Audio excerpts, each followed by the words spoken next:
दोस्तों, आज मैं आपको जो कहानी बताने जा रहा हूँ यह एक सच्चा किस्सा है जो मेरे कस्बे में हुआ था। दोस्तों, यह कहानी मुझे मेरे पापा ने बताई थी।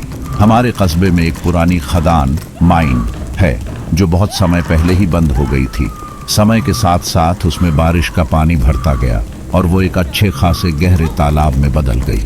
उस समय लोगों के घरों में टॉयलेट नहीं होते थे, तो लोग हल्के होने के लिए घर से बाहर जाते थे। मेरे पापा के रिश्ते में एक चाचा थे जिनका नाम मैं आपको नहीं बता सकता।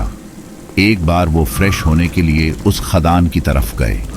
फ्रेश होने के बाद जब वे वापस घर लौट रहे थे तो उन्होंने देखा कि उनसे थोड़ी दूरी पर सफेद कपड़े पहने हुए 4 औरतें खड़ी थीं।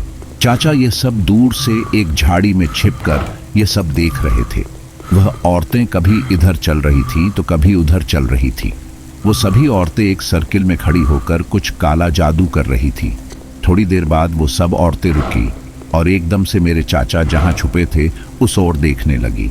अब मेरे चाचा काफी घबरा गए। थोड़ी देर बाद वो सभी औरतें एक तरफ देखने लगी। मेरे चाचा ने भी उस ओर देखा और जो उन्होंने देखा उससे तो उनके होश ही उड़ गए। उन्होंने देखा कि सफेद कपड़े पहने हुए एक औरत पानी पर चल रही है और उसी सर्किल की ओर बढ़ रही है। धीरे धीरे करते वहां 10 से भी ज्यादा औरतें आकर खड़ी हो गई और मेरे चाचा की ओर ही बढ़ने लगी। अब चाचा समझ गए थे कि पलायन करने में ही समझदारी है। वो उस जगह से भागने लगे। वो औरतें भी उनके पीछे पीछे तेजी से आने लगी।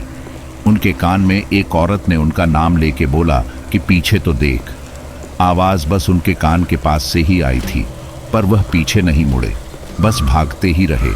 घर आके उन्होंने यह बात सबको बताई और पूरे गांव में यह बात आग की तरह फैल गई। लोग अब उधर जाने से भी डरने लगे थे। धीरे धीरे करके उस खदान की ओर जाना सबने बंद कर दिया। अब उस तरफ कोई नहीं जाता, पर अभी भी कुछ लोगों ने उधर उन्हीं औरतों को देखने की बात बोली है। सो आई होप गाइज आपको यह हॉरर स्टोरी अच्छी लगी होगी। दोस्तों, मैं आशा करता हूँ कि आपको यह रियल हॉरर स्टोरी पसंद आई होगी। यदि आप गोस्ट स्टोरीज देखना पसंद करते हैं तो मेरे YouTube चैनल रहस्यमय कहानियां को सब्सक्राइब कर लें। धन्यवाद।